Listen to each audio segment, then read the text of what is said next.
मैं मेरी पार्टी पूरी तरीके से हम लोग छात्रों के साथ हैं।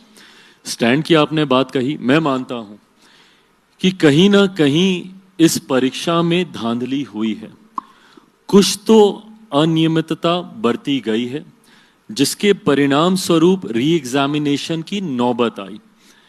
कंसर्न इस बात को लेकर और ज्यादा बढ़ जाता है कि जब आप एक ही परीक्षा को 2 बार कराते हैं और जब आप दूसरी बार कराते हैं तो सर्टेन सेक्शन ऑफ बच्चों के लिए आप कराते हैं, आप पूरे उसके लिए आप दोबारा नहीं कराते, आप एक समूह के लिए आप दोबारा कराते हैं।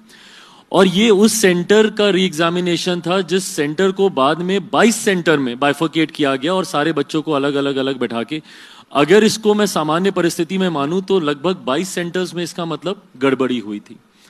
ऐसे में बीपीएससी की ये नैतिक जिम्मेदारी बनती है कि किसी भी बच्चे को कोई भी एडवांटेज ना मिले और सबके पास इक्वल प्लेइंग लेवल ग्राउंड हो, उसके लिए सारी परीक्षा दोबारा कराई जानी चाहिए थी। ये जिम्मेदारी बीपीएससी की बनती है।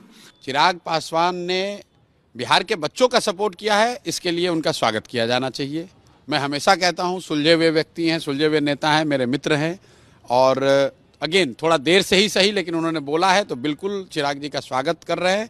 और ये कहीं ना कहीं अब आप लोगों को एनडीए के घटक दलों को पूछना है कि भाई अभी तक तो विपक्ष बोल रहा था, अभी तक तो प्रशांत किशोर बोल रहे थे, अभी तक तो बच्चे बोल रहे थे, अब तो भारत सरकार में मंत्री, केंद्र में और राज्य में आपके सहयोगी दल के नेता बोल रहे हैं कि बीपीएससी के परीक्षा में अनियमितता हुई है, धांधली हुई है और री एग्जाम होना चाहिए। तो उसका जवाब अब भाजपा के नेता दें, उसका जवाब जदयू के नेता दें, सरकार दे।